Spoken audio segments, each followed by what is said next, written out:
Like most of fandom, when Enterprise debuted, I didn't know what to expect. Just like Star Trek Voyager, we were all promised a show that would step outside the Star Trek box, and refresh the franchise that was beginning to go stale. And unfortunately, by the time it achieved that goal, it was far too late, and the entire franchise would be shut down with a plethora of undeveloped stories, never to see the light of day again. But what were some of these undeveloped story ideas? Well, today we'll find out. Hello and welcome to Backtrek, a web series that focuses on the background information of any given topic in Star Trek. In this episode, we're taking a look at some of the abandoned episode ideas for Star Trek Enterprise, to better understand their place in Star Trek history.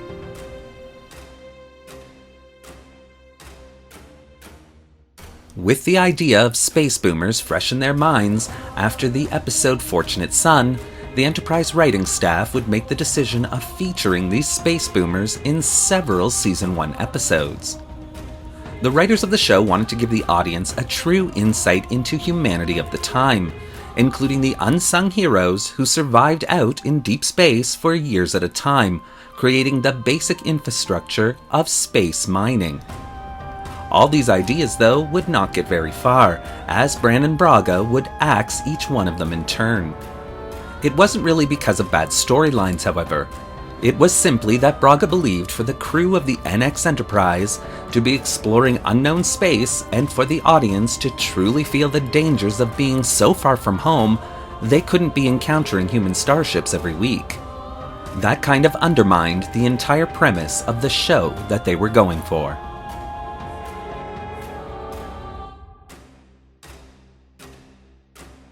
During the fourth season, Manny Coto, who would bring a breath of fresh air to the show, wanted to do a story featuring Colonel Green. Star Trek writers extraordinaire Judith and Garfield Reeves-Stevens would set out to make his dream a reality. A great novel written by the duo titled Federation would see many of those ideas included in the Colonel Green storyline, including a political movement known as the Optimum. The story would have so many great elements to it, being about the Columbia and the construction of Starfleet's first starbase, Starbase 1, as well as the Augments, genetically engineered superhumans left over from the Eugenics War. Colonel Green would be connected to the story in two ways. First, it would be through the Optimum Connection, a political movement that he started, and second, it would be discovered that Colonel Green was actually the great-grandfather of none other than Malcolm Reed. After pitching the story idea to Coto, Manny was impressed and very excited about it, immediately ordering the pair to write the outline for it. And so they did. Presenting the finished outline to Manny Coto, the new showrunner was once again impressed and really enthusiastic about the story idea. But when they presented it to Bran and Braga, he shot the whole idea down as being far too dark for the series. Judith and Garfield, though, felt the story truly wasn't accepted because of the Soong Augment storyline in development. Rather than having a great story, but no Brent Spiner, Braga chose Spiner instead.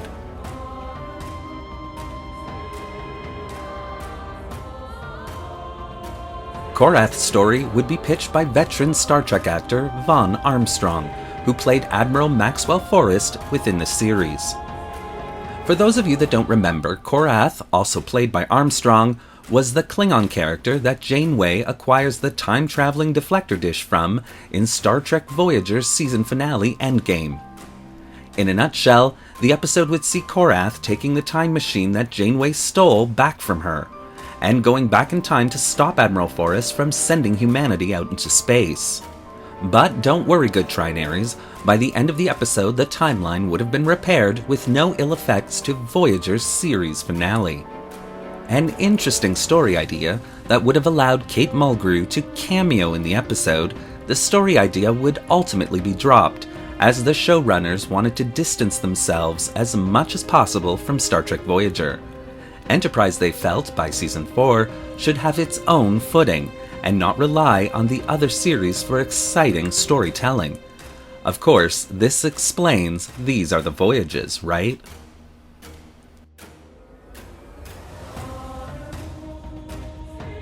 Manny Coto was nothing if not a total Star Trek fan.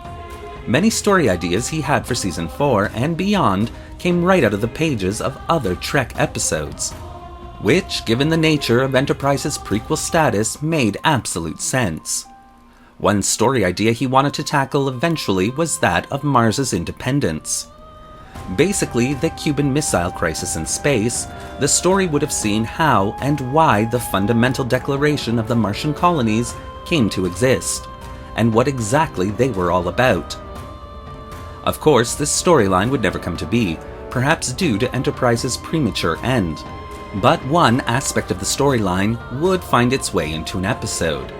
That of the idea of Mars being terraformed by comets and how the Martian government would instead divert these comets towards Earth as a weapon, providing an important element of the stories of Demons and Terra Prime.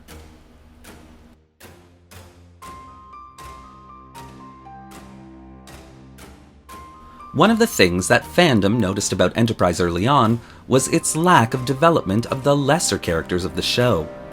To combat this oversight, several stories would be pitched in order to give the secondary characters a little more personality for the audience.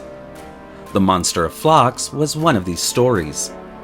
Basically, a Halloween-type horror tale, the Monster of Phlox would see Dr. Phlox being kidnapped and forced to create a Frankenstein monster out of the parts of 6 different species, including humans. The idea was rejected outright for being just too silly and unbelievable.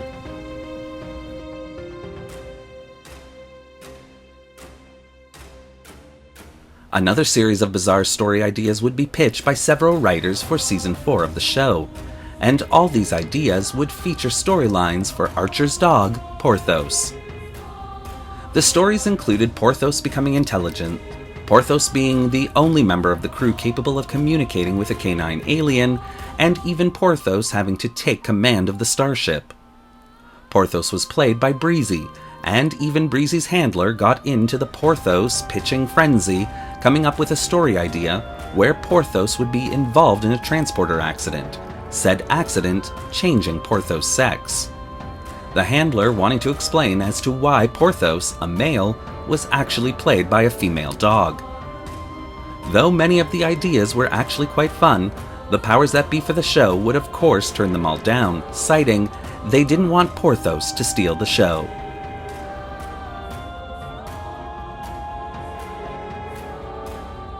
During the 4th season of Enterprise, everyone was looking for ways to increase the show's numbers and bring fandom back to watch the series. And one of the most daring ideas was to see William Shatner return as Captain James T. Kirk.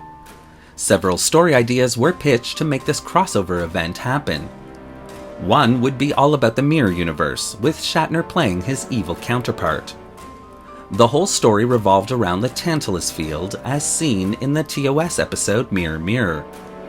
The idea was that the Tantalus field was not in fact a disintegrator, like everyone in Mirror Mirror believed, but rather it was a humane way of dealing with prisoners, by sending them back in time to a sealed penal colony.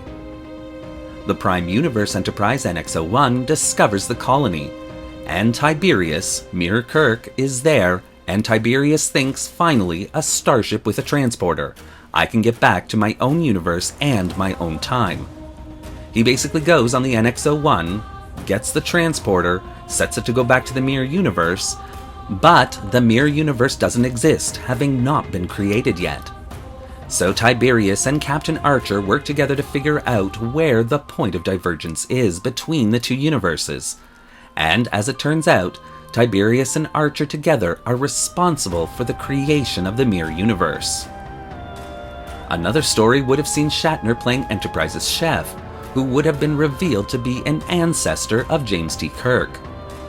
In this story idea, Shatner's chef and Captain Archer would be transported to the 23rd century by Daniels on a mission to preserve the timeline after Captain James T. Kirk was kidnapped by temporal agents. Chef, with Archer's help, would be forced to impersonate his legendary descendant during an important historical event. The first Mirror Universe story was created once again by Judith and Garfield Reeves-Stevens, with William Shatner's help, and Shatner himself actually pitched the idea to Kodo, Braga, and Berman. Berman, on the other hand, countered Shatner's story idea with the Chef story idea, created by in-house producer Mike Sussman. Perhaps unsurprisingly, Shatner preferred the idea he had developed with the Reeves-Stevens, whereas Berman, headstrong as ever, preferred Mike's story. And in a deadlock, Shatner and Paramount were unable to come up with an agreement, and all future plans to have Shatner show up on Enterprise were shelved indefinitely.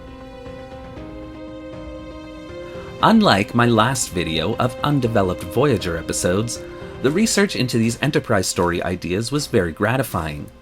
Many of these dropped ideas for the series were not only fascinating, but could have produced several very special and memorable episodes for the show. Unfortunately, aside from Manny Coto, the showrunners of Enterprise had lost their joie de vivre that had served them so well over the years, preferring to stay far too safe than explore other options that could have propelled Enterprise to legendary status. As many of you have noticed, all these videos on undeveloped Star Treks are listed as Part 1 and have asked, does that mean each will have a Part 2? And the short answer is yes. So when we next return to Undeveloped Star Trek, we'll be diving back in for more stories that were never developed for each of these series. Hope to see you then. Thank you for watching today's episode of Backtrek. What do you think of these abandoned story ideas? Which ones would you have loved to have seen? Would you like me to create more videos about these lost tales? Well, leave your comments in the section below, and don't forget to like the video and subscribe to the channel, hitting that little bell icon so you won't miss a single video we release. Want to help the channel continue to bring these gems to life? Then consider becoming a channel patron. The link to our Patreon account is in the description below. Thanks again for watching. Live long and prosper.